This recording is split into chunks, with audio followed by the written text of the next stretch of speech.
Court நிகழ்ச்சிக்கு உங்களை வரவேற்பதில் மகிழ்ச்சி. இன்னைக்கு நம்ம எடுத்திருக்கிற தலைப்பு தமிழ்நாடு வர்சஸ் டெல்லி. அதிமுகவை குறைத்து மதிப்பிடுகிறதா திமுக?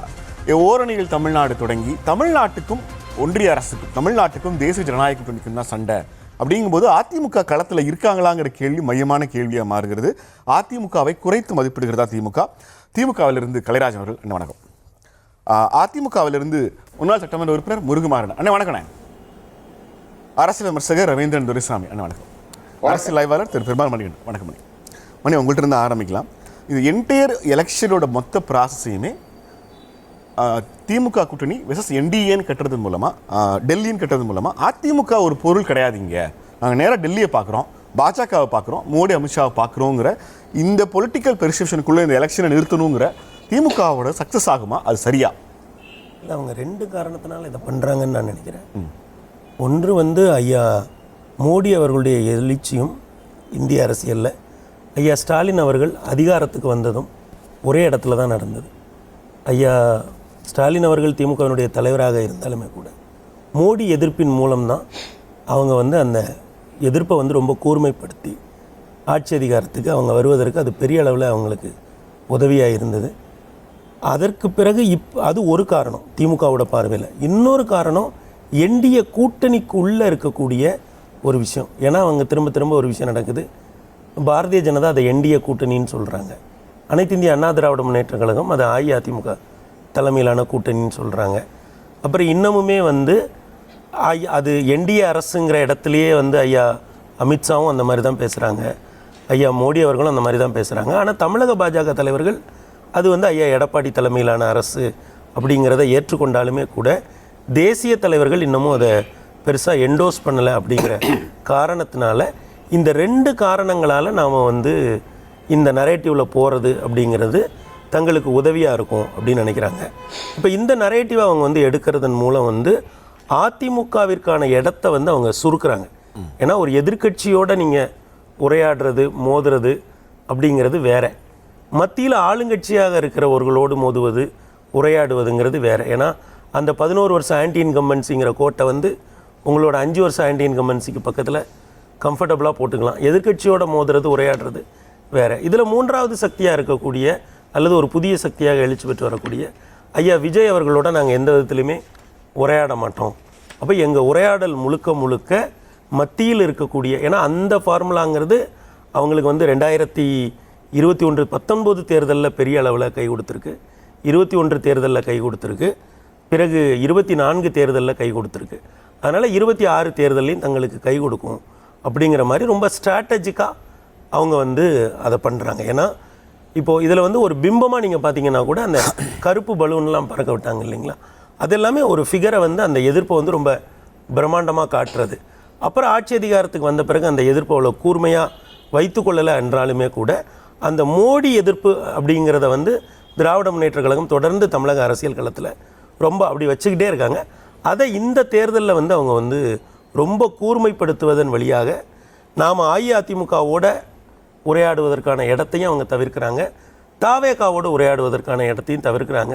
ரெண்டாவது அவங்களுக்கு அது வெற்றியை கொடுத்ததுனால அந்த ஸ்ட்ராட்டஜிலே நம்ம போவோம். இல்லை களத்தில் ஒருங்கிணைந்த அதிமுக இல்லை, அதிமுக களத்தில் பலவீனமாக இருக்குது, அதனால் பாஜகவை திமுக எதிரியாக முன்வைக்குதா? பாஜகவை எதிரியாக முன்வைக்கிறதுனால ஏற்கனவே பலவீனமாக இருக்க அதிமுகவை இன்னும் பலவீனப்படுத்த முடியுங்கிற புள்ளியிலிருந்து அதை நகர்த்துறாங்களா? உங்களோட பதிலில் இந்த நடுவில் வர்ற அதிமுகங்கிற போர்ஷனையே காணும். ஆமாம், அது என்னென்னா அஇஅதிமுக இன்றைக்கி வலிமையாக தான் இருக்குது. ஏன்னா 1977 இருந்து தமிழக சட்டமன்றத்துக்கான அல்லது பாராளுமன்றத்துக்கான சண்டைங்கிறதே இளையா சூரியனா அப்படிங்கிறது தான். இதில் இளையா சூரியனா அப்படிங்கிற இந்த இதில் அது சூரியனா இளையா கூட இல்லை. ஏன்னா அவங்க தானே அந்த போட்டி வந்தப்போ 3 தேர்தலில் அவங்க ஜெயிச்சிட்டாங்க, 2வது 7 தேர்தலில் அவங்க ஜெயிச்சிருக்காங்க, 4 தேர்தலில் இவங்க ஜெயிச்சிருக்காங்க, சூரியன் ஜெயிச்சிருக்காங்க. அதனால் எண்ணிக்கை அடிப்படையில் இளையா சூரியன், அண்ணனை முதல்ல சொன்னான்னா தம்பியை முதல்ல சொன்னான்னா அது எல்லாம் ஒன்று தான் திராவிட அரசியலில். ஆக இந்த இடத்துல அப்படியாப்பட்ட ஒரு நரேஷன் வந்திருக்கு. இன்றைக்கு அஇஅதிமுக ஐயா எடப்பாடிட்ட ரொம்ப கம்ஃபர்டபுளாக இருக்குது அந்த கட்சி. ஏன்னா ஐயா ஓபிஎஸ் திமுகவில் போய் சேர்ந்துட்டாங்க, ஐயா செங்கோட்டையன் தாவேக்காக்கு போயிட்டாங்க. இன்றைக்கு இந்த தேர்தலில் ஏ ஃபார்ம் பி ஃபார்மில் கையெழுத்து போடுற இடத்துல ஐயா எடப்பாடி கம்ஃபர்டபுளாக இருக்காங்க, வழக்குகள் எல்லாமே நீர்த்து போயிடுச்சு. அப்போது அஇஅதிமுக இந்த தேர்தலில் பலமாக தான் களத்தில் இருக்குது.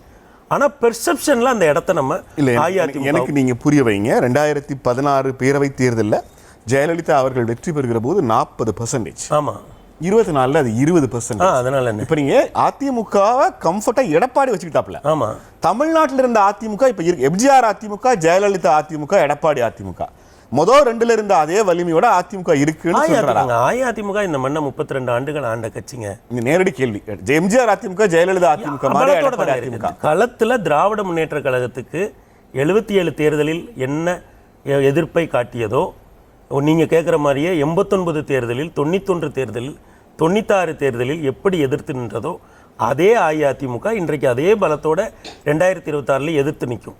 ஏன்னா அதை நீங்கள் ஜெயலலிதா அம்மா ஒரு மிக பிரம்மாண்டமான கட்சியாக, ஒரு பெரிய பிராந்திய கட்சியாக அதை வளர்த்தெடுத்தாங்க. அதில் இருந்து சிலர் வெளியேறியிருக்காங்க, சிலர் போயிருக்காங்க.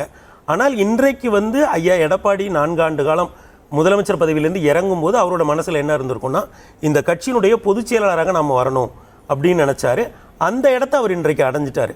அப்போ அந்த ஒற்றை தலைமை அப்படிங்கிற இடத்துக்கு கீழே, அவரோட தலைமையின் கீழே அது ரொம்ப வலிமையாக தான் இருக்குது. ஏன்னா அந்த அஇஅதிமுக பாஜகவோட எப்படி உரையாடுதுன்னு பாருங்கள். 19 தேர்தலில் எத்தனை இடம் கொடுத்தாங்க, 21 தேர்தலில் எத்தனை இடம் கொடுத்தாங்க, 24 தனியாக பிரதமர் வேட்பாளரே இல்லாமல் 21% வாக்குகளை அஇஅதிமுக வாங்கிச்ச.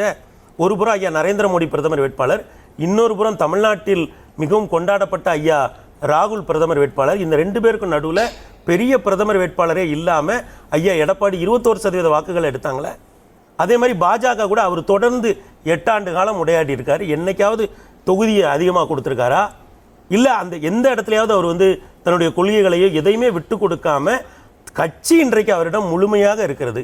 அதனால் களத்தில் அஇஅதிமுக திராவிட முன்னேற்ற கழகத்திற்கு கொடுக்கக்கூடிய நெருக்கடியை நிச்சயமாக கொடுக்கும். ஆனால் பெர்செப்ஷனில் திராவிட முன்னேற்ற கழகம் ரொம்ப கிளவராக ஒரு வேலை பார்க்குறாங்க. என்டிஏவுக்கு உள்ள பாஜக இருக்கு, நாங்கள் என்டிஏவை எதிர்க்கிறோம், தமிழ்நாடுனா திமுக, டெல்லினா என்டிஏ அப்படிங்கிற மாதிரி அவங்க அந்த நரேட்டிவை ரொம்ப ரிஃபைன் பண்ணி ஃபைனஸ்டாக கொண்டு அவங்க நிறுத்துறாங்க. வலிமையான அதிமுகன்னு நீங்க சொல்றதை நான் இப்படி புரிஞ்சுக்கிறேன். 2024 எடப்பாடி எடுத்த 21, என்டிஏ எடுத்த 18, அது ரெண்டும் அப்படியே வர்ற மாதிரி இருந்தா இப்போவே உங்க கணக்குப்படி ஏடிஎம்கே அரௌண்ட் 40 இருக்காங்களே. நான் அதனால தான் சொல்றேன், நம்ம என்னன்னா உங்க லாஜிக் படி அரௌண்ட் 40 ஏடிஎம்கே இருக்குன்னா திமுக என்னவா இருக்கும், தாவேக்கா என்னவாகும்? இல்லைங்க, நீங்க அப்பனா அஇஅதிமுக ஒரு பலத்தோட இருக்குன்னு ஏத்துக்கிறீங்கல்ல. நான் உங்களை கேட்கறேன், நான் ஏத்துக்கல. இந்த 20 18 சேர்ந்தா மேக்ஸ்ல தான் 38 ஆகும். இல்லைங்க, பொலிட்டிக்கல் 38 ஆகாது. அது அதாவதுங்க அன்றைக்கு ஐயா ஓபிஎஸ் தனியாக களம் கண்டாங்க. என்டி எதில் பாஜகவோட கூட்டணியில் களம் கண்டாங்க. அப்போ நீங்கள் 2021 தேர்தலில் ஒரு என்டிஏ அணி இருந்தது, 2024 ஒரு என்டிஏ அணி இருந்தது. இப்போது 2026 உள்ள என்டிஏ அணி, இப்போ 24 இருந்த ஐயா ஓபிஎஸ் வெளியே போயிட்டாங்க. மற்ற எல்லாருமே ஏறக்குறைய அதே அணியோடு இருக்காங்க. அஇஅதிமுகவோட இருந்த தேமுதிக மட்டும் வெளியே போயிருக்காங்க. அப்போது ஏறக்குறைய 2021 இருந்த என்டிஏ அணி அதே பலத்தோடு இருக்குது. ஆனால் அஇஅதிமுக அன்னைக்கு இரட்டை தலைமையாக இருந்தது, இன்றைக்கு ஒற்றை தலைமையாக இருக்குது. அப்போ அந்த ஒற்றை தலைமைங்கிறது அந்த கட்சிக்கு தேர்தலில் இடங்களை கொடுக்கறதுல, ஏனைய விஷயங்களில் கொடுக்கக்கூடிய ஒரு பலத்தோடு தான் அஇஅதிமுக வருது. அதை எதிர்கொள்ள வேண்டிய திராவிட முன்னேற்ற கழகம் இன்னொரு இடத்துல இருந்து ஒரு தாக்குதல் வருகிற பொழுது அவங்க என்ன பண்ணுறாங்கன்னா, இயல்பாகவே திராவிட முன்னேற்ற கழகம் ஒரு நரேட்டிவ் பாலிடிக்ஸில் எப்போதுமே ஒரு முன்கை எடுப்பாங்க. அந்த முன்கையை இந்த தேர்தலில் அவங்க ரொம்ப திட்டமிட்டு ரொம்ப நீண்ட காலமாகவே அந்த இடத்துல அவங்க எடுத்துகிட்டே வராங்க. அப்போ என்னன்னா, அவங்க திரும்ப திரும்ப என்ன சொல்கிறாங்கன்னா, நீங்கள் பாஜகவோட ரொம்ப இணங்கி போகிறீங்க, பாஜக உங்களை கபலீகரம் பண்ண பார்க்குது, இந்த மாதிரியான விஷயங்களோட சேர்த்து என்டிஏ கூட்டணிக்குள் அஇஅதிமுக இருக்கிறது, நாங்கள் என்டிஏவை எதிர்க்கிறோம். என்டிஏனா யார்? டெல்லி. நாங்கள் யார்? தமிழ்நாடு. தமிழ்நாடுனா நாங்கள் எப்படி ஒன்றிணைவோம், ஒன்றிணைவோம்னு ஒன்று சொன்னாங்க. அந்த தமிழ்நாடுங்கிற வார்த்தையவே அவங்க திமுக இஸ் ஈக்குவல் டு தமிழ்நாடு அப்படிங்கிற ஒரு இடத்துல இருந்து இந்த தேர்தலை அவங்க வெல்வோம் ஒன்றாகன்னு இப்போ ஒரு வழிக்கு வந்திருக்காங்க இல்லைங்களா. அப்போ என்னன்னா, நாங்கள் தமிழ்நாடு, என்டிஏ டெல்லி, இந்த இடத்துல ரொம்ப கம்ஃபர்டபுளாக தாவேக்கா பற்றி அவங்க பேசுகிறத தவிர்த்துடுறாங்க. இப்போ நம்ம 2 பேருக்கும் தான் போட்டி. தமிழ்நாட்டில் நாங்கள் ரொம்ப முதன்மையான ஆட்கள், நீங்கள் என்டிஏல ஒரு பாகமாக இருக்கீங்க அப்படிங்கிற மாதிரி போகிறாங்க. ஆனால் அஇஅதிமுக இது போன்ற நரேட்டிவ் எல்லாம் எப்போதுமே திமுக என்ன பேசினாலும் அவங்க ரொம்ப மௌனமாக தான் எதிர்கொண்டிருக்காங்க. அதே மாதிரி இப்பவும் எதிர்கொள்கிறாங்க. ரவீந்திரன் சார், அதாவது அத்தனை பொருட்களுக்கு இடையில ஃபைட் இருக்க முடியாது. காங்கிரஸுக்கும் பாஜகவுக்குள்ள ஃபைட் இல்லை, மோடி தலைமையிலான பாஜகவுக்கும் ராகுல் வழி நடத்தக்கூடிய காங்கிரஸுக்கு தான் ஃபைட்டு. ஸோ காங்கிரஸ் பாஜகங்கிறதோ திமுக அண்ணா திமுகங்கிறதோ பிரிசனர் ஆஃப் பாஸ்டாக இருந்து கடந்த காலத்தின் கைதிகளாக பேசக்கூடிய ஒரு விஷயமாக தான் நான் பார்க்குறேன். தமிழக அரசியல் Stalin versus others, 57-62 Kamaraj versus others மாதிரி ஸ்டாலின் வர்சஸ் அதர்ஸுங்கிறது ஸ்டாலின் ஒரு கூட்டணியை இன்டாக்டாக ஜோதி பாசு மாதிரி வச்சுக்கிட்டு ஒரு அரசியலை பண்ணுறாரு. இதில் அவருக்கே தெரியும் பிரதான எதிர்க்கட்சிங்கிறது எடப்பாடி பழனிசாமி தான். எடப்பாடி பழனிசாமிக்கு அந்த முக்கியத்துவத்தை ஏன் கொடுக்கலன்னா, அவர் திராவிட இயக்கங்கிற இதில் காங்கிரஸும் பாஜகவும் தமிழ்நாட்டுக்கு தேவையில்லாத அணி, நான் புரட்சி தமிழராக்கும், இந்த கட்சிகள் தேவையில்லை, நான் தமிழ்நாட்டை ஜெயித்து பிரதமரையே முடிவு பண்ணுங்கிற ஒரு நிலைப்பாட்டில் தான் அவர் எடுத்தார். அந்த நிலைப்பாட்டில் இருந்து அவர் மாறி இருக்கிறார், பாஜகவோட சேர்ந்திருக்கிறார். அப்போ அது அவர் லீடர்ஷிப்பில் அடிபடுறார். அவர் லீடர்ஷிப்பில் அடிபடக்கூடிய இடத்துல தன்னோட பிரதான எதிரி நினைக்கக்கூடிய எடப்பாடி எந்த லீடர்ஷிப்பில் அடிபடுறாரோ அந்த இடத்துக்குள்ள இருந்து ஸ்டாலின் போர் புரிகிறார். இப்போ நீங்க களத்துக்குள்ள நின்னது சீமான் தான். களத்துக்குள்ள விட்டு ஓடிய கோழை நாய்கள்னு அவர் கை சின்னத்தை விட்டுக்கிட்டு உதயசூரில் நின்ன மாணிக் தாகூர், ஜோதிமணி உட்பட, விக்கிரவாண்டியில் நின்று என்டிஏ அண்ணாமலை, என்டிஏ பாஜக கூட்டணி உட்பட, புதுசாக வந்துக்கிட்டு லெட்டர் பேடாக இருந்த விஜய் உட்பட அத்தனை வரையும் களத்தை விட்டு ஓடிய கோழை நாய்கள்னு திமுகவை எதிர்கொண்டார். பெரியார் மண்ணா பெரியாரே மண்ணா, ஸ்டாலினா சீமானா, திராவிட இயக்கமா தமிழ் தேசியமானு எதிர் பண்ணார். ஆனால் அவர் எடுத்து வச்ச இஷ்யூ என்னன்னா, ஈரோடு கிழக்கில் மாட்டிறைச்சியின் பெருமையை பற்றி பேசினார். மக்கள் தலைவர் எம்ஜிஆரையும் ஜெயலலிதாவையும் ஊழலனி பேசினார். திப்பு சுல்தானை புகழ்ந்து பேசினார். காயிதே மில்லத் சாஹிப் தமிழுக்காக நின்னார்னு பேசினார். பழனி பாபாவின் பெருமைகளை பேசினார். அதையும் தாண்டி தடா ரஹீமை வச்சு பிரச்சாரம் பண்ணார். திமுக என்ன பண்ணிச்சு? பாஜகவுக்கு பி டீம். அப்போ இவர் குறிவைக்கக்கூடிய முஸ்லீம் வாக்குகளும் இவர் குறிவைக்கக்கூடிய மாட்டிறைச்சி விரும்பக்கூடிய சமூகங்களின் வாக்குகளும் தங்களுக்கு வாக்கு வங்கியா இருக்குது. அந்த வாக்கு வங்கி தமிழை விட்டு வெளியேறக்கூடாதுங்கிறதுல இன்னும் சொல்ல போனா அந்த இஷ்யூவை பயன்படுத்தி அவரை பொருட்படுத்தாம பிரச்சாரத்துக்கே போகாம 100 விழுக்காடு வாக்குகளெல்லாம் அவங்க பதிவு பண்ணியிருக்கிறாங்க. ஸோ அவங்களோட பார்வையில் தமிழ் மண்ணில் பாஜகவுக்கு எதிர்ப்பு இருக்குது. அந்த பாஜக எதிர்ப்பை 2024 பேசினது ஐயா சி.வி. சண்முகம். மத்திய அரசின் துணையின்றி மாநில அரசையும், மாநில அரசின் துணையின்றி மத்திய அரசையும் எதிர்க்கக்கூடிய ஒரு மாவீரர். இப்போ அந்த இடம் சீமானுக்கு போயிட்டு எடப்பாடி அந்த மாவீரர் ஸ்டேட்டஸை செல்வகணம் இவர் சி.வி. சண்முகம் இழக்கிறாரு. பட் இவங்க இழந்துட்டாங்கிறத டைரக்டா பேசுறதுக்கு டிஎம்கே தயார் இல்லை. இழந்துட்டாங்கிறத திராவிட இயக்கம்னு உணரக்கூடிய 24 அவங்க பண்ணாங்க இல்லையா? திராவிட இயக்கம் தந்தை பெரியாருக்கு பாரதத்தினான்னு தீர்மானம் போட்டாங்க இல்லையா? எங்க நண்பர் KP முனுசாமி அந்த இதுல அடிபடுறாங்க. இவங்க அந்த லீடர்ஷிப் அடிபடுது. அந்த லீடர்ஷிப் அடிபடுறத வெளிப்படுத்தும் விதமாக பாஜக எதிர்த்து வராங்க. ஒரு இடத்துல மணி சொல்றாரு, இரட்டை தலைமை அதிமுக இருந்தனால 2021 தோல்வி. ஒற்றை தலைமையா அது எடப்பாடி கைக்கு வருகிற போது தலைமை என்ன நினைக்கிறானோ அதே மாதிரி கீழே தொண்டை நடப்பான். கீழே களத்துல அதிமுக வலிமையா இருக்குங்கிறார். இரட்டை தலைமைன்னு ஒற்றை தலைமை ஆகிறதுக்கு OPS பாஜக ஆளுங்கிறதான் குற்றச்சாட்டு. அது போனதில் அதிமுகவின் தன்மை மாறிட்டு நான் பெனிஃபிஷரி காஸ்ட் ஜெயலலிதா ஜெயலலிதா உயிரோடு இருந்த போது 1 விழுக்காடுல இருந்த சீமான் பின்னாடி போனதுனால தான் அதிமுகவை பலகீனப்படுத்தி நான் பெனிஃபிஷரி காஸ்ட் வந்து 8.2க்கு உயர்ந்திருக்காங்க. மீண்டும் அந்த எடப்பாடி பழனிசாமி தலைமை 2 ஜாதி ஆதிக்க தலைமைங்கிற நிலைமைக்கு வந்துட்டாங்க. அதனால மேற்கு பகுதியில் பிற சமூகங்களும் வடக்கு பகுதியில் பிற சமூகங்களும் தென் பகுதியில் அதிமுக நம்முடைய கட்சின்னு 2000 ஜெயலலிதா அம்மையார் மறைஞ்சு 1 வருஷம் வரை இருந்த சமூகத்தினரும் எடப்பாடிக்கு எதிராக இருக்கிறாங்க.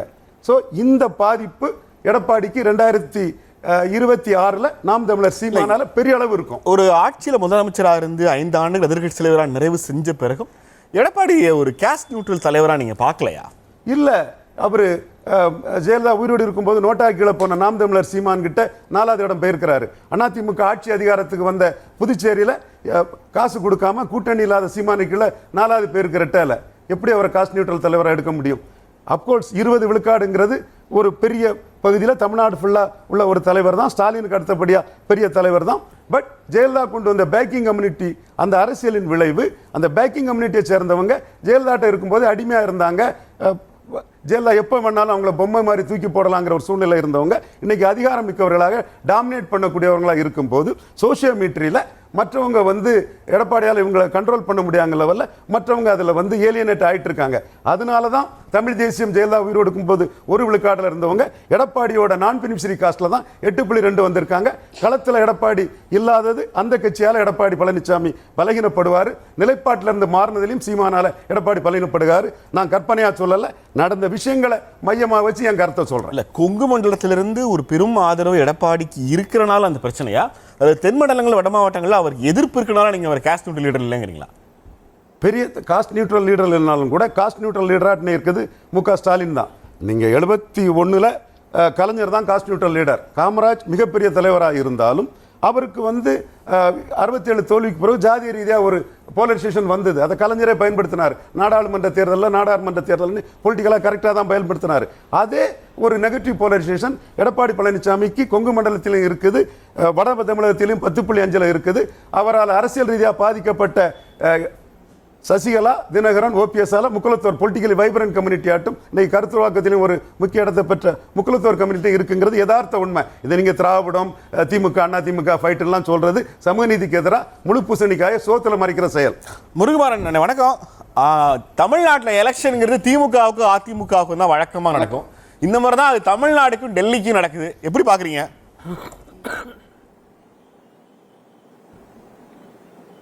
தமிழகத்தை பொறுத்தவரையில் அரசியல் களம் என்பது அண்ணா திராவிட முன்னேற்ற கழகத்திற்கும் திராவிட முன்னேற்ற கழகத்திற்கும் தான், அல்லது திராவிட முன்னேற்ற கழகத்திற்கும் அண்ணா திராவிட முன்னேற்ற கழகத்திற்கும் தானே தவிர தமிழகத்தில் டெல்லிக்கும் தமிழகத்திற்கும் என்ற நிலை எப்பொழுதும் வந்தது கிடையாது.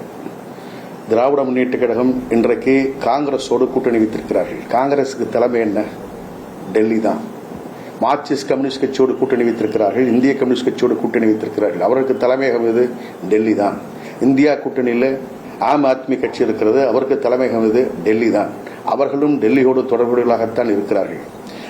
களம் என்று வருகிற பொழுது தமிழனுடைய கலாச்சாரம், மாநிலத்தினுடைய உரிமை, தமிழனுடைய மறுவாழ்வு என்று வருகிற பொழுது அண்ணா திராவிட முன்னேற்ற கழகம் தன்னுடைய தனித்தன்மையோடு தான் களத்தில் நிற்கிறது. போட்டி என்பது, நாட்டை ஆள்வது என்பது 32 ஆண்டு காலம் அண்ணா திராவிட முன்னேற்ற கழகம் 7 முறை இந்த நாட்டை ஆண்டிருக்கிறது. தொடர்ச்சியாக புரட்சித் தலைவர் 3 முறையும், புரட்சித் தலைவர் அம்மா அவர்கள் தொடர்ச்சியாக 2011, 2016 என்று 2 முறையும் இந்த நாட்டை ஆண்டிருக்கிறார்கள். இதுவரை திமுக தொடர்ந்து ஆட்சி கட்டிலில் அமர்ந்ததே கிடையாது. ஒன்று. மற்றொன்று, அன்பு சகோதரர் அரசியல் விமர்சகர் திரு ரவீந்திரன் துரைசாமி அவர்கள் கோடிட்டு காட்டினார்கள். அண்ணா திமுக பொதுச் செயலாளர் புரட்சி தமிழர் எடப்பாடியார் அவர்கள் 2 சாதிகளுக்கு தலைவர் என்று சொன்னார். இது நான் வருத்தப்படுகிறேன். ஒரு பொது வெளியில் அண்ணா திராவிட முன்னேற்ற கழகத்தை பொறுத்தவரையிலே சாதி, மதம், சமயத்திற்கு அப்பாற்பட்ட கட்சி. சாதாரணமானவர்களை, சாமானியவர்களை அரசியல் உச்சத்தில் அமர்த்தி பார்த்திய கட்சி அண்ணா திராவிட முன்னேற்ற கழகம். ஒரு சாதாரண நிலையில் இருந்த செங்கம் சாமி கண்டுவை சட்டப்பேரவை உறுப்பினராக ஆக்கி அழகு பார்த்த கட்சி அதிமுக.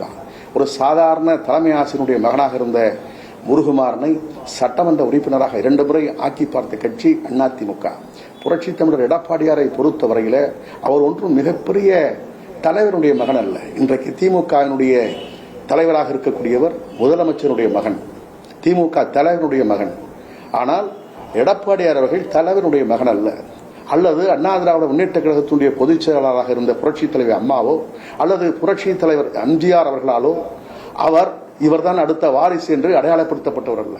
அவர் தன்னுடைய உழைப்பால், ஆற்றலால், திறமையால், பன்முக தலைமையால், விட்டுக் கொடுக்கிற மனப்பான்மையால் ஒரு கிளை கழகத்தினுடைய செயலாளர் இன்றைக்கு பொதுச் செயலாளராக 4 ஆண்டுகள் 2 மாதம் முதலமைச்சராக இருந்திருக்கிறார். எனவே நீங்கள் அவரை குறைத்து மதிப்பிடக்கூடாது. அவரை பொறுத்தவரையிலே அவர் வலிமையாகத்தான் இயக்கத்தை வழிநடத்தி சொல்லிக் கொண்டிருக்கிறார். யாருடைய அழுத்தத்திற்கோ அல்லது யாருடைய கட்டுப்பாட்டிற்கோ உட்பட்டு யாரையும் அவர் கட்சியில இணைக்கவில்லை. கட்சியில யாரை இணைத்தால், யாரை சேர்த்தால் இந்த கட்சி கரை சேரும் என்று அவர் தீர்மானித்து திடமாக நின்று அதிமுகவை வழிநடத்தி செல்கிறார். திராவிட முன்னேற்ற கழகத்தினுடைய தலைவர் திரு முத்துவேல் கருணாநிதி அவர்கள் டெல்லிக்கும் தமிழகத்திற்கும் நடைபெறுகிற தேர்தல் என்று மடைமாற்றம் செய்கிறார். அவர் எதிர்க்கட்சி தலைவராக இருந்த பொழுது இதே முதலமைச்சர் அவர்கள் கருப்பு பலூனை பறக்கவிட்டு கடும் கண்டனத்தை, எதிர்ப்பை மாண்புமிகு பிரதமர் நரேந்திர மோடிக்கு எதிர்ப்பாக செய்தார். ஆனால் அதற்கு பின்னால் அவர் முதலமைச்சராக ஆனதற்கு பிறகு கேலோ இந்தியா போட்டிகள், செஸ் ஒலிம்பியாட் போட்டிகள் போன்றவற்றை மாண்புமிகு பாரத பிரதமரை அழைத்து மிகப்பெரிய வரவேற்பு கொடுத்து பட்டு வேட்டிகள், பட்டு சட்டைகள் என்று எல்லாவற்றையும் செய்து பிரதமரை சிறப்பு செய்தார். அது மாத்திரமல்ல, ஆட்சியில் அமர்ந்த 3 ஆண்டுகள் அவர் நிதி ஆயோக் கூட்டத்திற்கு செல்லவில்லை. ஆனால் திராவிட முன்னேற்ற கழகத்தில் இருக்கக்கூடிய அமைச்சர்கள் மற்றும் அங்கு இருக்கக்கூடிய கட்சிக்காரர்கள் மீது ரெய்டு நடத்தியதற்கு பின்னால் 4ஆம் ஆண்டு நிதி ஆயோக் கூட்டத்திலே கலந்து கொண்டு வந்தார். சரி, நிதி ஆயோக்கில் கலந்து கொள்கிற நிகழ்ச்சி அரசு நிகழ்ச்சி, ஒரு சம்பிரதாய நிகழ்ச்சி என்று இருந்தாலும் கூட நிகழ்ச்சியை முடித்துவிட்டு நேரடியாக அவர் தமிழகத்திற்கு வரவில்லை.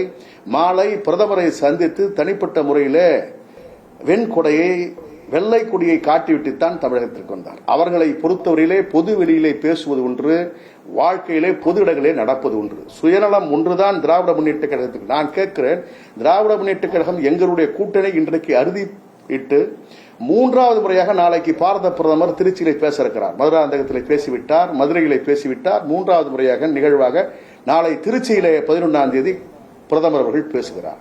26 கட்சிகள் கூட்டணி வைத்திருக்கக்கூடிய இந்த கட்சிகள் இன்றைக்கு இந்திய யூனியன் முஸ்லீம் லீக், மனிதநேய மக்கள் கட்சி, காங்கிரசுடன் மட்டும்தான் தொகுதி வரையறை செய்யப்பட்டு இன்றைக்கு அறிவிப்புகள் வெளியே வந்திருக்கின்றன. ஆக 26 கட்சிகளை என்றைக்கு அவர் ஒரே மேடையில கூட்டுவார், என்றைக்கு ஒரே மேடையில அவர் பேசப் போகிறார்? எங்களை பொறுத்தவரையிலே நாங்கள் திடமாக மக்களை நம்புகிறோம், மக்கள் எங்களை நம்புகிறார்கள். நாங்கள் செய்திருக்கக்கூடிய சாதனைகள், நன்மைகள் மக்கள் உணர்ந்திருக்கிறார்கள். இந்த 4 ஆண்டுகள் 8 மாதம் தமிழக மக்கள், பெண்கள் குறிப்பாக பட்டிருக்கக்கூடிய துன்பம் என்பது ஒரே ஒரு கேள்வி. அதிமுக வலிமையான இயக்கமாக இருந்தது. எடப்பாடி கழக கிளைக்கழக செயலாளர்ல இருந்து உழைச்சு மேல வந்தார். எடப்பாடியோட உழைப்பையோ அதிமுகவோட வலிமையோ கேள்வி இல்ல. எடப்பாடி தலைமையேற்ற பிறகு எம்ஜிஆர் அதிமுக, ஜெயலலிதா அதிமுகவுக்கு இணையாக கட்சியை பலப்படுத்துவதற்கு பதிலாக எடப்பாடி தலைமையேற்ற பிறகு தொடர் தோல்விகள். எடப்பாடி வலிமையா தான் இருக்காரு, அதிமுக வலிமையா இருக்கான்னு கேக்குறாங்க. இல்ல, அண்ணா திராவிட முன்னேற்ற கழகம் சில சிலிப்பர் செல்கள் தங்களுடைய சுய லாபத்திற்காக, தங்களுடைய சுய கௌரவத்திற்காக இந்த இயக்கத்தை காட்டி கொடுத்தார்கள். இன்றைக்கு காட்டி கொடுத்தவர்கள் எல்லாம் பூனை வெளியே வந்ததை போல அவர்கள் எல்லாம் ஒரு இடத்திற்கு சென்று ஐக்கியமாகிவிட்டார்கள். இன்றைக்கு அதிமுக கொடி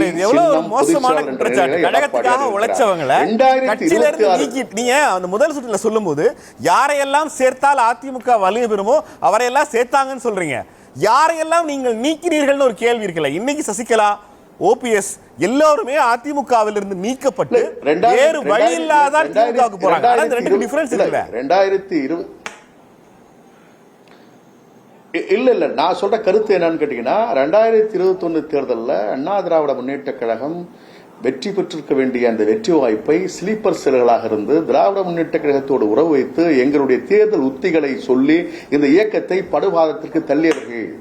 எனவே அவர்கள் இன்றைக்கு புரட்சி தலைவி அம்மாவால், புரட்சி தலைவரால் அடையாளம் காட்டப்பட்டவர்கள்.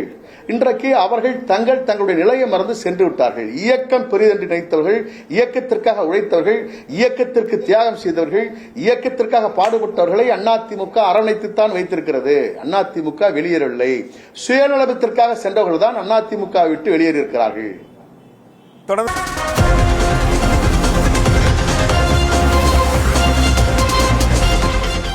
ஆனா ஒரு பெரிய கூட்டணியை கட்டியிருக்கோம். ஒரு 5 ஆண்டு ஆளுங்கட்சி சாதனைகள் நம்ம தொடர்ச்சியாக நிகழ்வுகள்லாம் நடத்திட்டு இருக்கோம். ஆனால் அதிமுகவை இல்லாமல் நீங்களே அதிமுக இடத்துல பிஜேபி வச்சிட்டீங்களோ? இல்லை, நிதர்சன உண்மையைத்தான் எங்களுடைய முதலமைச்சர் அவர்கள் நேற்றைக்கு பேசியிருக்கிறார் கூட்டத்தில். இதுக்கு முன்பு நேற்றைக்கு கூட்டத்தில் மட்டும் பேசல, இதுக்கு முன்னாலும் பேசியிருக்கிறார். நீங்கள் ஆரம்பத்திலே சகோதரர் பெருமாள் மணி அவர்கள் பேசுகிற போது கேட்டீர்கள், எம்ஜிஆர் அம்மையார் இருந்த அதிமுக தான் இப்பொழுது எடப்பாடியிடம் இருக்கிறதா என்று ஒரு கேள்வியை கேட்டீர்கள். அவருக்கு அதுக்கு அவர் பதில் சொல்லவில்லை. ஆனால் என்னை பொறுத்தவரை அன்றைக்கு 40-43 விழுக்காடு வரை வெற்றி வாங்கிய வாக்குகள் அதிமுக. இன்றைக்கு 20 விழுக்காடு என்று சொல்லியிருக்கிறார்கள். இன்னும் சொல்ல போனால் இப்பொழுது இன்னும் கொஞ்சம் குறையும் என்று தான் என்னுடைய கணக்கு. பிஜேபியோட ஒரு உறவு வைத்த ஒட்டுமில்லை, உறவும் இல்லை என்று சொன்னவர் எடப்பாடியார் அவர்கள். அம்மையார் அவர்கள் பிஜேபியோடு கடைசி வரை உறவு வைக்கவில்லை. இன்றைக்கு வந்திருக்கிற பீஸ் கோயில் கூட அவரை பார்க்க முயற்சித்தார், ஜஸ்வீர் சிங் பார்க்க முயற்சித்தார்.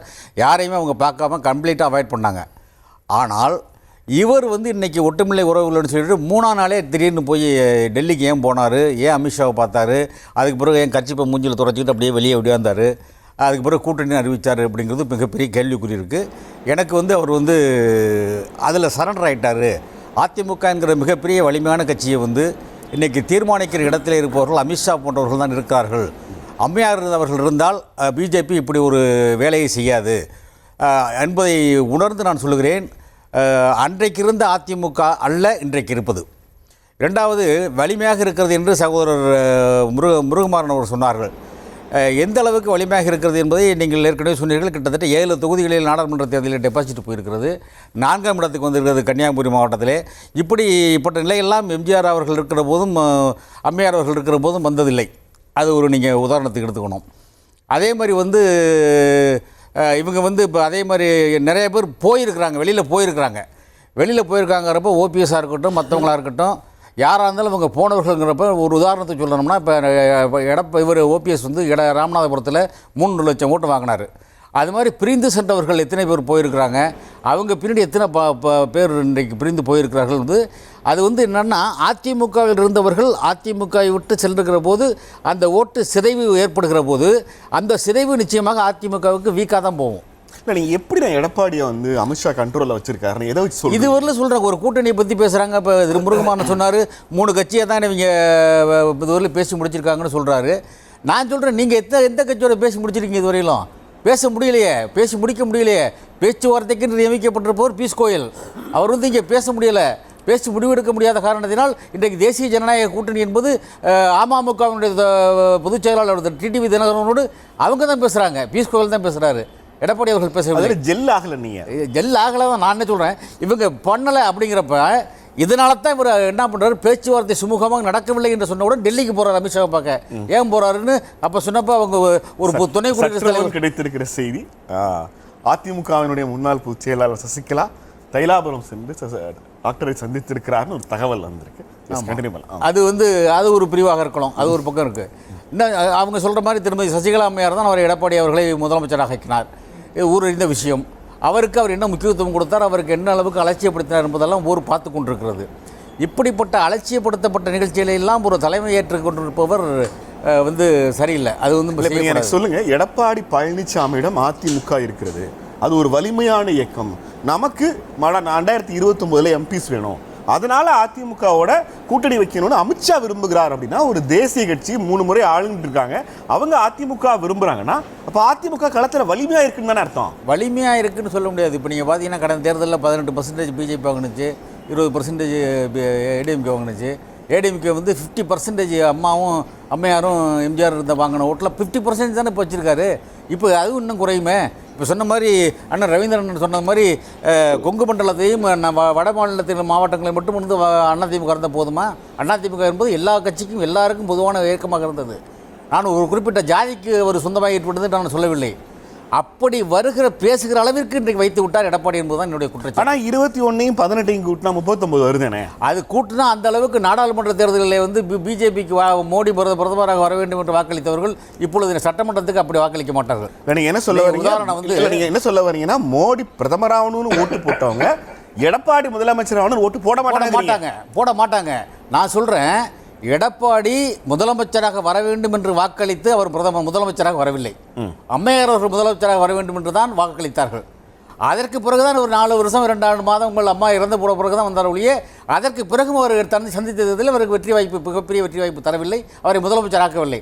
இன்றைக்கு இருக்கிற முதலமைச்சரை இவர் சொன்னார் வந்து முருகமாறன் அவர்கள் தம்பி சொன்னார் வந்து அவருடைய தந்தை தலைவராக இருந்தார், ஒரு மகன் வந்துட்டாருன்னு. அப்போ ஒரு உழைப்பு இல்லையா?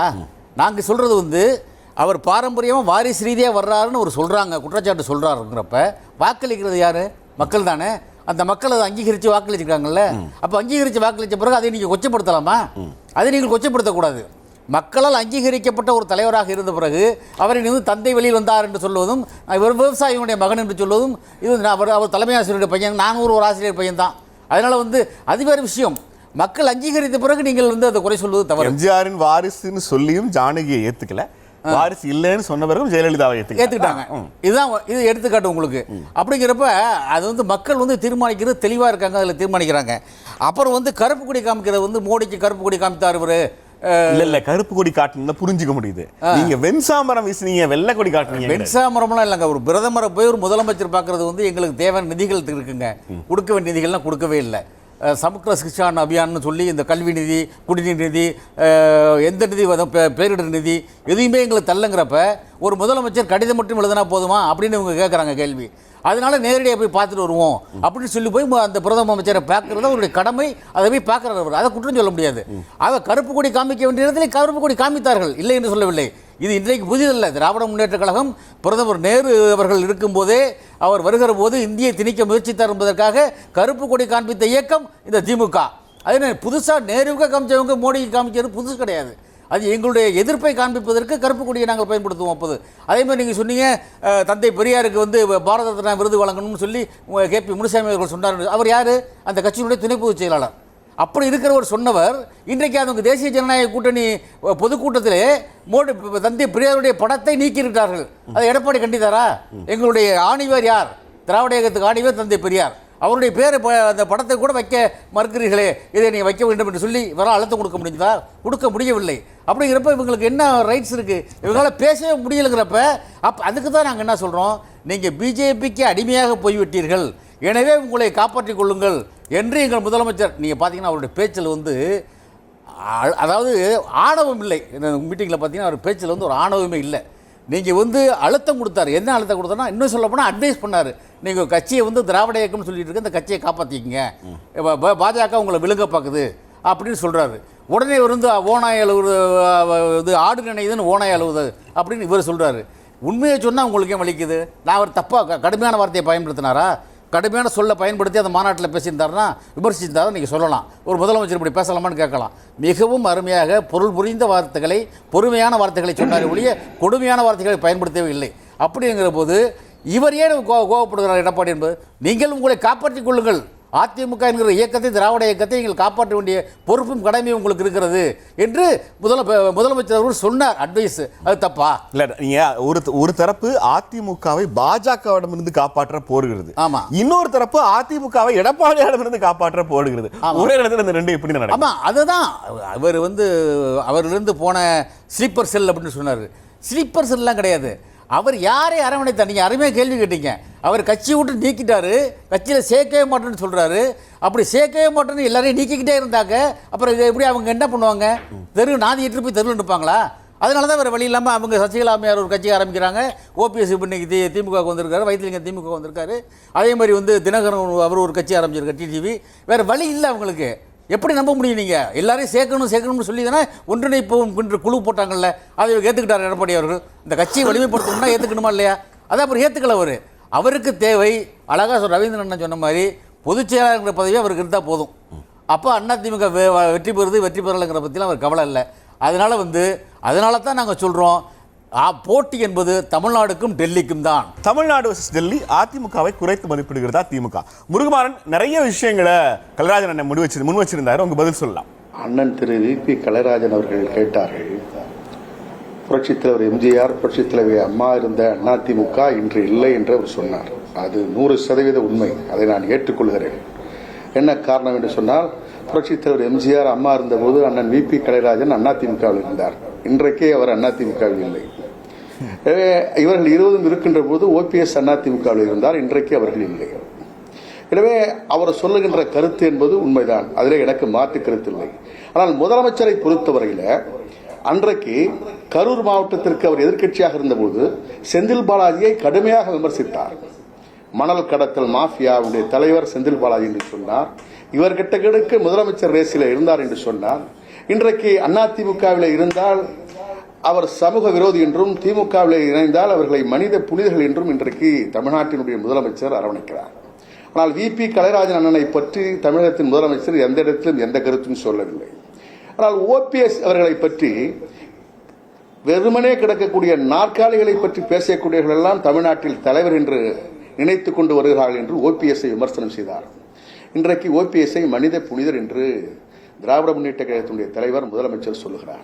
இது ஒரு அரசியல் நிலையிலே பாரதிய ஜனதா கட்சி அதிமுகவை கபலீகரம் செய்யவில்லை.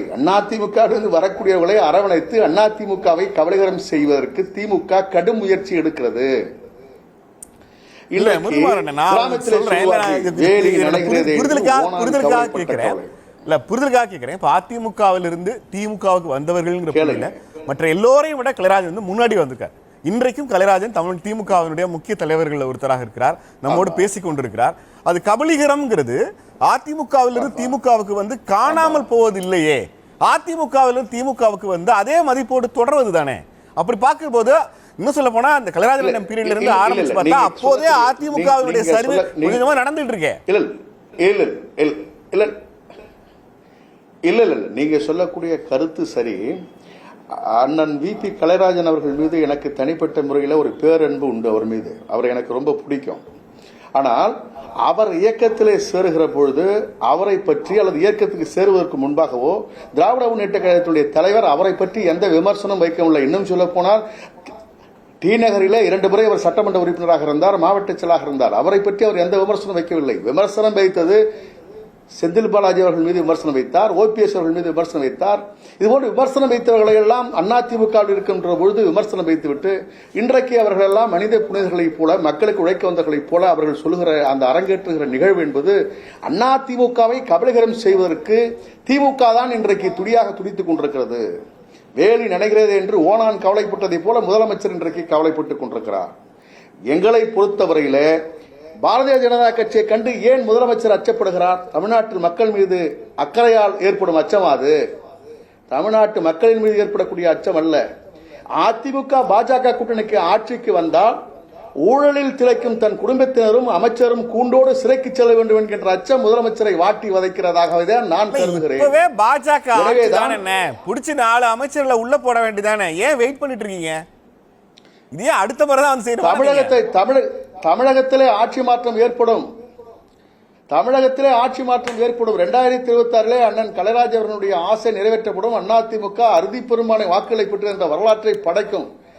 அதிமுகவிலே தலைவர்கள் வேண்டுமானால் புலம்பெயர்ந்திருக்கலாமே ஒழிய இயக்கத்தினுடைய உறுப்பினர்கள், இயக்கத்தினுடைய தொண்டர்கள், இயக்கத்தின் ஆணிவேராக இருக்கக்கூடிய அத்தனை பேரும் புரட்சித் தலைவர் எம்ஜிஆரால், புரட்சித் தலைவி அம்மாவால் வளர்க்கப்பட்டவர்கள். இரட்டை இலையும் கொடியும் எங்கே இருக்கிறதோ அங்கே அவர்கள் உறுதியாக இருப்பார்கள்.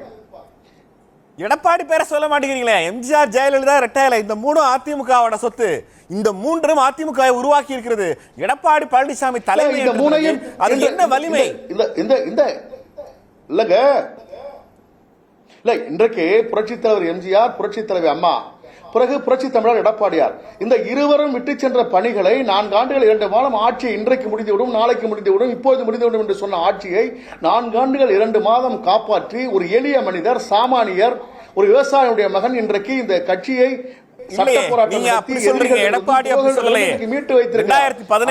தமிழ்நாட்டில் ஆட்சி இழக்க போற சமயத்தில் இருந்தபோது நமக்கு 4 ஆண்டுகள் ஆட்சியை காப்பாற்றி கொடுத்த பாஜகவுக்கு நன்றிங்கிறார் எடப்பாடி. சரி, ரைட். அது என்ன தப்பு? என்ன தப்பு? ஆட்சியை காப்பாற்றி கொடுத்திருக்கலாம். அன்னைக்கு மத்தியில பாஜக கட்சி ஆட்சியில் இருந்தது. பாஜக கூட நாங்க கூட்டணி வைத்தது காரணத்தினாலதான் 11 மருத்துவக் கல்லூரி வந்தது.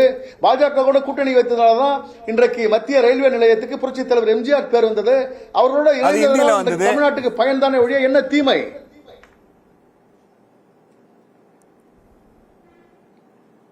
பாஜகவால தமிழ்நாட்டுக்கு எந்த தீமையும் இல்லைன்னு சொல்றாரு. நான் புரிஞ்சுக்குவா.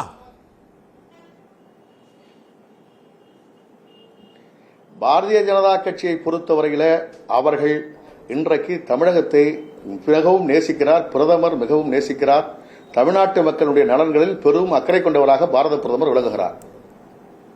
நன்றி நன்றி பெருமாள். இது ஒரு பாஜக அவர் ரவீந்திரன் சொன்ன அந்த டோன்ல இருந்து நான் எடுக்கிறேன். பாஜக தமிழ்நாட்டில் ஒரு தீண்டப்பட முடியாத, தீண்டக்கூடாத கட்சி போன்ற ஒரு தோற்றம் இருக்கு. இல்ல பாஜக தமிழ்நாட்டுக்கு நல்லது அப்படின்னு அதிமுகவினர் பாஜகவை தூக்கி சுமக்க தொடங்குகிற அந்த நிமிடம் அதிமுக கரையை தொடங்குமே. இல்ல அவங்க தூக்கி சுமக்குறாங்கன்னு நீங்க எப்படி சொல்லுவீங்க? இப்ப வரைக்கும் தூக்கி சுமக்கல. அதுதான் அந்த கூட்டணி அந்த கூட்டணி ஜெல்லாகாம இருக்கிறதுக்கு காரணமே பாஜகவோட நெகட்டிவை எடுத்துக்கிறதுக்கு அதிமுக தயங்குது. இல்லைங்க, அது வந்து நெகட்டிவ் பாசிட்டிவ் அப்படின்லாம் ஒன்றும் இல்லைங்க. அதாவது திராவிட முன்னேற்ற கழகம் ரொம்ப வலிமையான ஒரு நரேட்டிவை முன்வைக்கிறாங்க. அது வந்து 77லேருந்து 72லேருந்து அஇஅதிமுகவுக்கு எதிராக அப்படி வலிமையாக கடுமையாக பேசிட்டு வந்திருக்காங்க. ஆனால் அஇஅதிமுக அதற்கு எப்போதுமே வந்து இவங்க எந்த அளவுக்கு பேசுகிறாங்களோ அதுக்கு சமமாக அவங்க பேசி பதில் சொன்னதே இல்லை. அவங்க களத்தில் பார்த்துப்போம் அப்படிங்கிறது தான் அவங்களோட அப்ரோச். இப்போ இவங்க என்ன சொல்கிறாங்க, பாஜக 11 ஆண்டுகள் இந்தியாவை ஆளுகிற பாரதிய ஜனதா கட்சி மேலே திமுக கடுமையான விமர்சனங்களை வைக்கிறாங்க. பாஜகவுக்கும் அஇஅதிமுகவுக்கும் இருக்கக்கூடிய அந்த கூட்டணி பற்றி கடுமையான விமர்சனங்களை வைக்கிறாங்க. என்டிஏ கூட்டணிக்குள்ள அஇஅதிமுகவினுடைய இடம் குறித்து கடுமையான வைக்கிறாங்க. ஆனால் அஇஅதிமுக தனக்கே உரித்தான பாணியில் அவங்க 72 இருந்து எதை கடைபிடிச்சாங்களோ இன்றைக்கு 26 2026 அதை தான் கடைபிடிக்கிறாங்க. உரையாடலுக்கு தயாராக இல்லாமல் இருக்கும். இல்லை, அவங்க எப்போதுமே தர்க்கபூர்வமான கேள்விகளுக்கு பதில் சொல்லாமல் இல்லைங்க, அவங்க எப்போதுமே திமுக சொல்லுகிற அதே அளவுக்கு கடுமையான சொற்களையோ அல்லது அவங்க கேட்குற எல்லா கேள்விகளுக்கும் நம்ம பதில் சொல்லணும்னு அஇஅதிமுக ஒருபோதும் நினைத்ததில்லை. அது சரியா? அப்போ அவங்க வெற்றிகரமாக இருந்திருக்காங்கல்ல, களத்தில் அவங்க ஜெயிச்சிருக்காங்கல்ல. அதனால தான் தாவேக்கா வரீங்க ஆகிறீங்க. இந்த கேள்விக்கு பதில் சொல்லாமல் அமைதியாக போகலாங்கிறது அதிமுகவோட வழி இல்லையா? இல்லை, அப்படி இல்லை. நீங்கள் தமிழகத்தை பொறுத்த அளவில் அது தேசிய கட்சிகளாக இருந்தாலும் மாநில கட்சிகளாக இருந்தாலும் யாராக இருந்தாலும் திராவிட முன்னேற்ற கழகம் தீவிரமாக உரையாடுவதுங்கிறது அவர்களுடைய பாங்கு, அவர்களுடைய டிஎன்ஏ அப்படி தான் இருக்குது. ஆனால் இப்போ தாவேக்கா விஷயத்தில் அவங்க முதன்முறையாக பெரிய அளவில் மௌனம் காக்குறாங்க இல்லையா? அப்போ எல்லாருமே அவங்களுடைய ஸ்ட்ராட்டஜியை மாற்றுறாங்க. ஆனால் திமுக அஇஅதிமுக உறவு விஜய் வழியா இல்லை, நாம் தமிழர் சீமானையும் அவங்க அதான் பண்ணாங்க, கமல்ஹாசனுக்கு அவங்க அதான் பண்ணாங்க. அவங்க ஒன்றும் கமல்ஹாசன் நாம் தமிழர் சீமானை எதிர்க்கலையே. திமுக புதிய கட்சிகளை பெரும்பாலும் திமுக கண்டுகொள்வதே இல்லை. இல்லை, அதாவது நீங்கள் அதை அப்படி பார்க்கக்கூடாது. இப்போ தமிழ்நாட்டில் பாரதிய ஜனதாவுக்கு என்ன வாக்கு சதவீதம் இருக்குது எல்லாம் நமக்கு தெரியும். ஆனால் ஏன் பாரதிய ஜனதா மேலே அவங்க அவ்வளோ கடுமையான விமர்சனங்களை மேலே அவங்க வைக்கிறாங்க? அப்போ என்னன்னா, இந்த இடத்த பொறுத்தளவில் திமுக என்ன வேணால் பேசட்டும், நாம் கூட்டணியை உருவாக்கி இருக்கோம். இந்த கூட்டணி ஏற்கனவே 2021 ஒன்றாக தேர்தலை சந்திச்சிருக்கு. வாக்கு சதவீதம் வெறும் ஒரு 4% தான் முன்ன. இல்லை, நேராக கேட்டேன். 2021 இருந்த அதே அணி இப்போ இருக்கு. ஆமாம், அமமுக சேர்ந்திருக்காங்க, தேமுதிக வெளில போயிருக்காங்க, ஓபிஎஸ் வெளில போயிருக்காருன்னு வச்சு. தேமுதிக இல்ல ஓபிஎஸ் வெளில போயிருக்காருன்னு வச்சு. ஆமா, 2021 இருந்து அந்த அணி எந்த வகையில் பலம் அடைந்திருக்குதுன்னு எனக்கு சொல்லுங்க. அது நமக்கு முடிவுகள் வந்தால் தான் தெரியும். அப்ப அணி இருக்கிறது என்று ஒன்று, அணி பலமாக இருப்பது ஒன்று, வெற்றி பெறுவது ஒன்று. நீங்க அணி இருக்குங்கிறதே பாசிட்டிவா சொல்றீங்களா? அதனால கேட்குறேன். இல்லை, அதாங்க நீங்க என்னன்னா, அவங்க நாங்க இப்படி பலமா இருக்கோம். இப்போ திராவிட முன்னேற்ற கழகம் ஒன்று சொல்றாங்கல்ல, இந்த கூட்டணி வலிமையா இருக்கு, நாங்க வெற்றிகரமான கூட்டணி, நாங்க தொடர்ந்து ஜெயிச்சிருக்கோம். அந்த மாதிரி எந்த விஷயத்தையும் அஇஅதிமுக சொல்றதே இல்லை. அவங்க இப்போ கூட்டணி பேச்சுவார்த்தையை முடிப்பாங்க, தொகுதிகளை பங்கிட்டு கொள்வாங்க, களத்துக்கு போவாங்க, களத்தில் நம்ம பார்த்துக்கலாம் அப்படிங்கிறது அஇஅதிமுகவோட உத்தியாக இருந்திருக்கு. இப்பவும் இன்றைக்கு இருக்கிற அஇஅதிமுகவும் திமுக சொல்வதற்கு வரிக்கு வரி நம்ம பதில் சொல்ல தேவையில்லை. ஏன்னா இன்றைக்கு இணைய காலத்தில் அப்படியாப்பட்ட ஒரு தேவை இருக்கோன்னு பலரும் அச்சப்படுகிற நேரத்தில் கூட அஇஅதிமுக ஒரு மௌனத்தை தேர்ந்தெடுக்கிறாங்க. நம்ம களத்தில் பார்த்துக்கலாம், களத்துக்கு போவோம். கூட்டணிக்குள்ளே நாம் பேச வேண்டிய விஷயங்கள், இப்போது அவங்க 2 ராஜ்யசபா இருந்தது, போன முறை 1 ஐயா வாசனுக்கு கொடுத்தாங்க, இந்த முறை அதே இடத்த ஐயா அன்புமணிக்கு கொடுத்துருக்காங்க. அப்போ அவங்க நம்முடைய போக்கில் போகலாம், களத்தில் சந்திச்சுக்கலாம் அப்படிங்கிற உத்தியோடு தான் அஇஅதிமுக போகிறாங்களே தவிர திராவிட முன்னேற்ற கழகம் அவங்க எப்போதும் போல இருக்கக்கூடிய அந்த நரேட்டிவில் அவங்க முன்கை எடுத்து. என்ன சொல்ல வரீங்கன்னா, தமிழ்நாடு வர்சஸ் டெல்லியில் திமுக ரெடி பண்ணுற இந்த உத்தியை அதிமுக கண்டுகொள்ளவில்லைன்னு சொல்லி அப்படி தான் போகிறாங்க. நிச்சயம் அண்ணே. அதாவது நீங்கள் மீண்டும் அதான் சொல்கிறேன், தம்பி கட்சிங்கிற லெவலில் பண்ணுறாரு, நான் இண்டிவிஜுவல் லீடருங்கிற இதில் பண்ணுறேன். நான் உயர்தினை பொருளை மையமாக வச்சு நான் பேசுகிறேன். அதில் எடப்பாடி பழனிசாமி தனக்கு முன்னாடி இருக்கக்கூடிய 2 ஆப்ஷனில் எது அதிக லாபமோ அதை எடுக்கிறதுக்கு புத்திசாலித்தனமாக செய்யக்கூடிய ஒரு ராஜதந்திரி, எது குறைஞ்ச நஷ்டமோ அதை எடுக்கிறதுக்கும் அவர் தெளிவாக பண்ணுறாரு.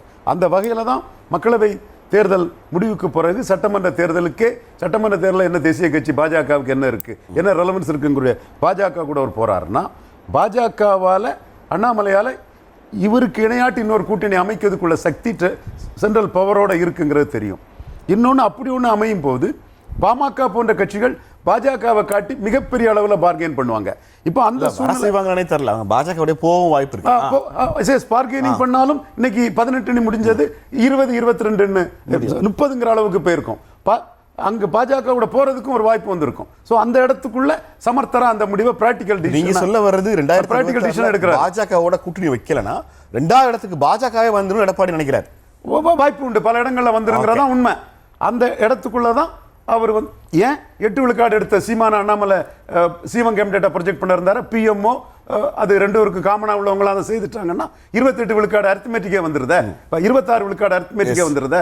அப்போ அந்த இடத்துக்குள்ள பல இடங்கள்ல 3வது போக வேண்டிய சூழ்நிலை வரும்ல. அப்போ ராஜதந்திரியான சமர்த்தரான எடப்பாடி பழனிசாமி அதுக்கு முந்தின நாள் வரை 26 கூட்டணி கிடையாது, 9 கூட்டணி கிடையாது, 31 கூட்டணி கிடையாதுன்னு சொன்ன ஒரு பிராக்டிக்கலான டிசிஷன் எடுக்கிறார். ஓகே, அந்த பிராக்டிக்கலான டிசிஷன் எடுக்கிறதுக்கு முக்கிய காரணம் எல்லாரும் நினைக்கிற பல காரணத்தையும் தாண்டி பாமக ஒரு முக்கிய காரணம். அதுல இன்னைக்கு பாஜகவை தாண்டி பாமகவை அவர் தன்வசப்படுத்தினது அவருக்கு திறமை தான். என்டிஏ பாஜக கூட்டணியில் இருந்த பாமக ஆட்சியில பங்கு அது எல்லாமே தூக்கி போட்டுக்கிட்டு நாம உள்கட்சி அரசியல்ல சர்வே பண்ணணும்னா எடப்பாடியால தான் சர்வே பண்ண முடியுங்கிற லெவல்ல அவங்க கேஸ் இருக்கு அது இருக்குன்னு எதை பற்றியும் கவலைப்படாம பிராக்டிகல் பொலிட்டிக்ஸ்ல எடப்பாடி கூட போயிருக்காங்கன்னா சேலம், தர்மபுரி, விழுப்புரம், சிதம்பரம், கள்ளக்குறிச்சி, நாமக்கல் இந்த 36 தொகுதிக்குள்ள மக்கள் தலைவர் எம்ஜிஆர் 80ல் தோக்கும் போது இருந்ததை விட பெரிய தலைவர் ஐயா எடப்பாடி பழனிசாமி. புரட்சி தலைவி ஜெயலலிதா அம்மையார் 2009ல் 2004ஆம் ஆண்டு தோக்கும் போது இருந்ததை விட மக்களவையில் இருந்ததை விட பெரிய தலைவர் ஐயா எடப்பாடி பழனிசாமி. அந்த பலன் தான் அன்புமணி அங்க கொண்டு போகுது. முருகுமாறன் சகோதரர் என் கருத்தில் வருத்தப்பட்டாரு. அவரோட வருத்தம் எனக்கும் அவரை வருத்தப்படுத்துறதோ ஹர்ட் பண்ணணும் எனக்கு நோக்கம் கிடையாது. பட் சில விஷயங்களை ஆணித்தரமா சொல்லும் போது சில இடங்களை சொல்லணுங்கிற அடிப்படையில் தான் நான் சொன்னேன். அந்த வகையில் எடப்பாடி பழனிசாமி பலகீனமான இடங்களும் இருக்கு. தென் மாவட்டம் திருநெல்வேலி டெபாசிட் போயிருக்கு. அதே ரெட்டையில எங்க சீனியர் எட்மண்ட் சார் 40 விழுக்காடு எடுத்த அந்த எம்ஜிஆர் நம்பி மீனவர் சமுதாயத்தை சேர்ந்தவர் திருநெல்வேலி எடுத்த அந்த தம்பி சொல்ற காஸ்ட் நியூட்ரல் அந்த இதில் எடுத்த இடத்துல இன்னைக்கு வரும் 8% தான் எடுத்திருக்கிறாங்க. அதே மாதிரி டி ராமசாமி ஒரு எம்ஜிஆர் மன்றத்தை சேர்ந்த சாதாரண ஒருத்தர் அவர் 40 விழுக்காடு எடுத்த ஒரு இடத்துக்குள்ள இன்னைக்கு 9 விழுக்காடு தான் எடுத்திருக்காங்க. தேனியில ராமசாமின்னு ஒரு சாதாரண ஒரு தொழிலாளி பிடிஆர் பழனிவேல் ராஜனை 2 லட்சம் ஓட்டுக்கு மேல தோற்கடிச்ச இடத்துல இன்னைக்கு 13 விழுக்காடு தான் எடுத்திருக்காங்க. ஸோ இந்த டிஃபரன்ஸை தான் நான் சொன்னேனே தவிர சகோதரர் முருகுமாரனை கட் பண்ணக்கூடிய நோக்கம் எனக்கு கிடையாது. தமிழ்நாடு வர்சஸ் டெல்லி அதிமுகவை குறைத்து மதிப்பிடுகிறதா திமுக? ஆனால் நீங்கள் அதிமுக தமிழ்நாட்டில் எவ்வளவு வலிமையான கட்சி இருந்தது, தொண்டர்கள் எவ்வளவு தூரம் உழைக்கக்கூடியவர்கள், ஆனால் அந்த கட்சி இன்னைக்கு இவ்வளவு சரிவை நோக்கி போய்கொண்டிருக்கிற போது திமுகவிலிருந்து நீங்கள் பாஜகவோட கூட்டணி வைக்காதீங்க, அது மட்டுமே அதிமுகவை காப்பாற்றிடும்னு சொல்கிறது எப்படி சரியா இருக்கும்? இல்லை நாங்கள் அதிமுக பிஜேபியோட கூட்டணி வைக்காதீங்கன்னு நாங்கள் சொல்லலை.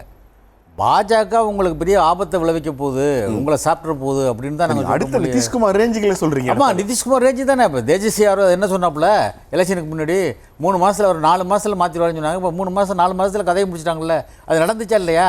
இப்போ இது உத்தவ் தாக்கரே ஷிண்டேவை காலி பண்ணாங்களா இல்லையா? நிதிஷ்குமார் என்ன சொல்றாரு, நான் ராஜ்யசபா பார்த்ததே இல்லை, நம்ம ஒரு பார்த்துட்டு வரேன் சொல்றாரு. பாவம், அவர் நிலைமை என்னங்கிறது அவருக்கு தான் தெரியும். அங்கே பீகாரில் ஒரு பிஜேபி ஆளுங்கட்சியாக இருந்ததே இல்லை, கதையை முடிச்சுட்டு உட்காந்துட்டாங்க இவங்க. அதே மாதிரி இன்னும் சொல்ல போனால் பிஜேபியுடைய போதையை பற்றி பேசிகிட்டு இருக்காங்க. பிஜேபியுடைய துணை முதல்வர் பீகாரில் இருக்கார் ஒருத்தர். அவர் என்னென்னா சட்டமன்றத்திலே பட்ஜெட் பேசுகிறப்ப போதை பொருள் அப்படி சாப்பிட்டுட்டு இருந்தார். எல்லா ஊடகமும் காமிச்சிச்சு. ஒரு துணை முதல்வரே இப்படி பண்ணுறாரு. இவங்க பிஜேபி அதை பற்றி பேசக்கூடாது ஒன்று. இப்போ சிலிண்டர் பெரிய பிரச்சனை இருந்துகிட்டு இருக்கு. இன்றைக்கி என்ன சொல்லியிருக்காரு பாஜக தலைவர், தமிழ்நாட்டு பாஜக தலைவர், சிலிண்டர் பிரச்சனை ஒன்றும் இல்லையே அப்படிங்கிறாரு. உலகமே சொல்லிக்கிட்டு இருக்கு. நாளைக்கு சொல்ல நானே ஒரு கேஸ் ஏஜென்சி வச்சிருக்கேன், இல்லைனா என்கிட்ட சொல்லுங்கிறார். அப்படி சொல்ல எத்தனை பேர் கொடுப்பார் அவர்? ஆக உண்மையை மறைச்சி பேசக்கூடாது. தவறுகள் தான் அது. இப்போ சிலிண்டர் பிரச்சனை இருக்குது, அதை எடப்பாடி அவர்கள் கண்டிச்சாரா?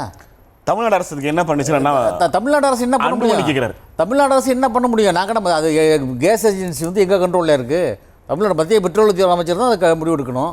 நீங்கள் ரஷ்யா கிட்ட பெட்ரோல் வாங்குறதே நீங்கள் அமெரிக்கா சொன்னால் தான் நீங்கள் நடவடிக்கை எடுக்கிறீங்க. இந்தியாவுக்கு இன்றைக்கு இன்ஸ்ட்ரக்ஷன் கொடுக்குறதே அமெரிக்காவாக இருக்குது. இந்த மாதிரி நிலை எந்த பிரதமர் இந்த காலத்தையும் நடந்ததில்லை. இப்போ தான் அப்படி ஒரு நிலைமை ஏற்பட்டுருக்கிறது. அதுவும் 30 நாளைக்குள்ளே நீங்கள் ரஷ்யாவோட என்ன வாங்கினா அதுக்கு மேலே வாங்கக்கூடாதுங்கிறீங்க. அப்போ இதுக்குள்ளே நான் கேட்குறேன், ரஷ்யாவில் குறைஞ்ச விலைக்கு வாங்கினீங்களே, பெட்ரோல் விலையை குறைச்சிங்களா, டீசல் விலையை குறைச்சிங்களா? இதை எடப்பாடி கட்டிச்சாரா? பெட்ரோல் டீசல் விலை 1 பைசா குறைக்கல. 25 லட்சம் கோடி அதில் லாபம் வந்திருக்கு. அந்த லாபத்தை ரஷ்யா கிட்ட வாங்கின எண்ணெயிலேருந்து அந்த லாபத்தை அனுபவிச்சது யாருன்னா அதானி. அப்போ தமிழ்நாட்டு இந்திய மக்களுக்கு அதனால பெனிஃபிட் இருந்துச்சா? ஒரு குஜராத்தி தான் அனுபவிச்சிருக்காரு. குஜராத்தி அவர். அப்போ தமிழ்நாட்டு மக்கள் என்ன பண்ணுறது? நீங்கள் தமிழ்னு பேசிட்டு இருக்காங்கன்னு சொல்கிறீங்க. நான் கேட்குறேன், தமிழ் மொழியை ஏன் ஆட்சி மொழி ஆக்குங்களேன்? மூத்த மொழின்னு பேசுகிறாருல, ஐநாவில் போய் பேசுகிறாருல, தமிழ் மொழி ஆட்சி மொழி ஆக்குங்களேன். ஆட்சி மொழி ஆக்க மாட்டேங்கிறீங்க. அப்புறம் சிஐஏக்கு எதிர்ப்பு தெரிவிச்சாரா? இல்லை. கிறிஸ்தவர்கள் மணிப்பூரில் அடித்து கொண்டாங்க. எத்தனை நாள் கழிச்சு போனார்? மணிப்பூர் ஒரு ஸ்டேட்டு. அதில் நாங்கள் பிஜேபி எதிர்க்கிறோங்கிறதுல உங்களோட செயல்பாடுகள் சரியில்லை, தமிழ்நாட்டை வஞ்சிக்கிறார்கள் அப்படிங்கிற சொல்கிறேன். மணிப்பூரில் அவங்க தான் ஆள்றாங்க. ரெட்டை அவங்க 863 நாள் கழித்து போகிறாரு. ஒரு பிரதமர் போகலாம். அது மாதிரி இன்னும் சொல்ல போனால் அந்த அதிமுகவில் இருக்கிற அமைச்சராக இருந்த என்னுடைய சகோதரர் தங்கமணி அவர் என்ன சொன்னார்?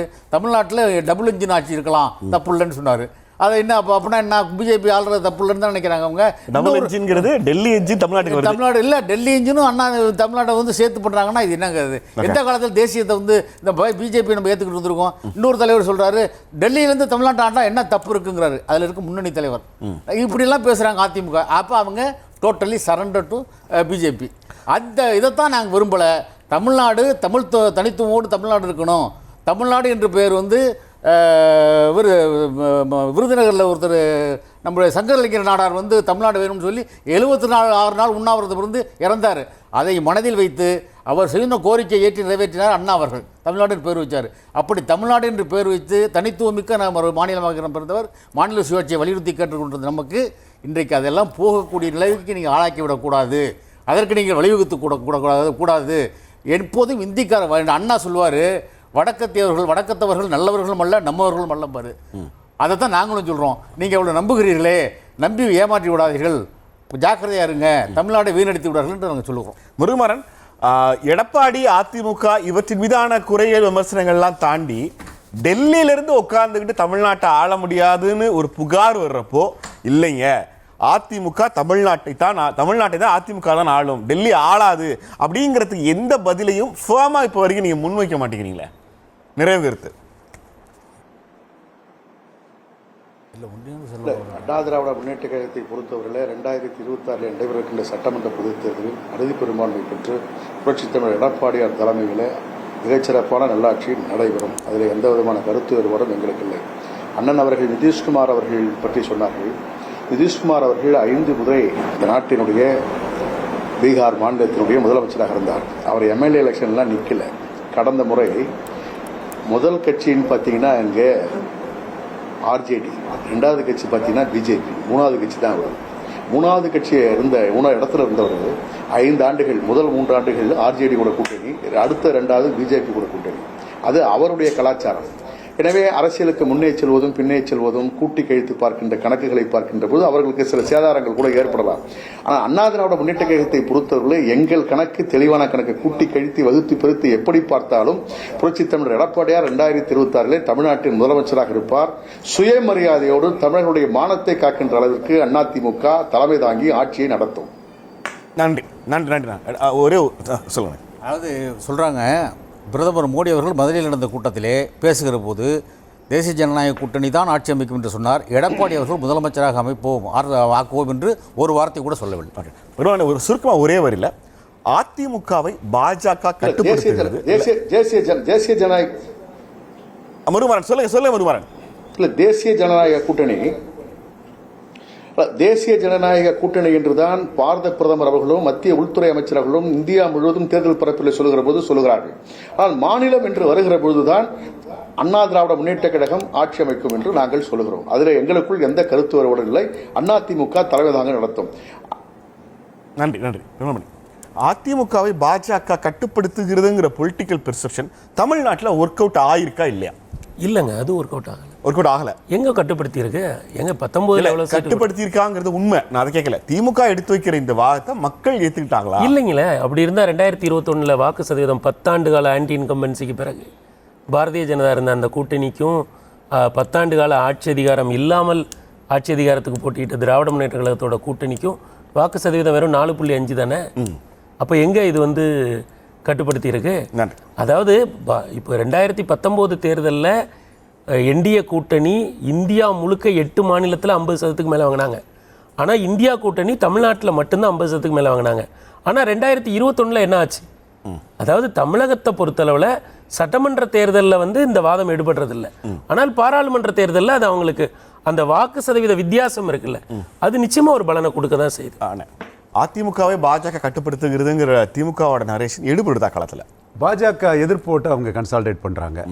3 எலெக்ஷனில் பாஜக எதிர்ப்பு ஓட்டை மையமாக வச்சு 45 விழுக்காடு வாக்கு ஒரு ஸ்டாச்சுரேட்டட் ஓட்ஸாக அவங்க வாங்கிட்டாங்க. அதைத்தான் அவங்க 45 விழுக்காடு தாண்டிடுவாங்கங்கிற ஒரு கருத்தை நான் சொல்கிறேன். அதில் அதிமுக பிளவுபட்டதுனால அதன் தன்மை மாறி இருக்குது. நாம் அந்த கடுமையான ஒரு விமர்சனத்தை அதிமுக வைக்க காரணம் என்னென்னா, ஓபிஎஸ் நீக்கப்பட்டதுனால ஓபிஎஸ் இன்னைக்கு வந்து 1 விழுக்காடு கீழே போயிட்டாரு. ஆனால் அதிமுகவோட சோல் ஆன்மா அது போயிட்டு ஸோ அந்த கட்சியின் தன்மை மாறிட்டு, அதைத்தான் நான் ஏரியா வைஸ் சொன்னேன். பட் இருக்கிற அதிமுகவுக்கு ஒரு சக்தி வாய்ந்த தலைவராக எடப்பாடி பழனிசாமி தான் இருக்கிறாரு. ஸ்டாலினுக்கு போட்டியாளராக, முக்கிய போட்டியாளராக எடப்பாடி பழனிசாமி தான் இருக்கிறாருங்கிறது மறுக்க முடியாத உண்மை. எலெக்ஷனில் நீங்கள் அதை பதிவு வச்சிட முடியுமா? அதிமுகவை பாஜக தான் கட்டுப்படுத்துகிறதுன்னு. நிச்சயமாக நாங்கள் மக்களிடத்தில் எடுத்து சொல்வோம். அதே போல் நான் ஒரே ஒரு கருத்து என்னென்னா, பாமகவுடைய வங்கி இந்த தருமபுரி, கிருஷ்ணகிரி இந்த பக்கமெல்லாம் வாங்கும் அப்படின்னு அண்ணன் அவர்கள் சொன்னார்கள். டாக்டர் ராமதாஸ் அவர்களும் அன்புமணி அவர்களும் சரிசமமாக பிரிக்கிற காரணத்தினால் முழுமையான பாமக ஓட்டு அங்கே போக போகிறதில்லை. அதையும் நீங்கள் தெரிஞ்சுங்க. அதனால் மிகப்பெரிய வீழ்ச்சியை அந்த கூட்டணி பெறும். திமுக தான் மீண்டும் 50 விழுக்காடுக்கு மேல் வாக்குகளை பெற்று வெற்றி பெறும். கடைசியில் ஒரு ட்விஸ்ட் வச்சிருக்கீங்க. நிகழ்ச்சியில் நம்மோடு பங்கெடுத்த 4 பிரதிநிதிகளுக்கும் இந்த கோர்ட் மனமார்ந்த நன்றியை தெரிவித்துக் கொள்கிறது. இன்னும் ஒரு சந்திக்கலாம். நன்றி, வணக்கம்.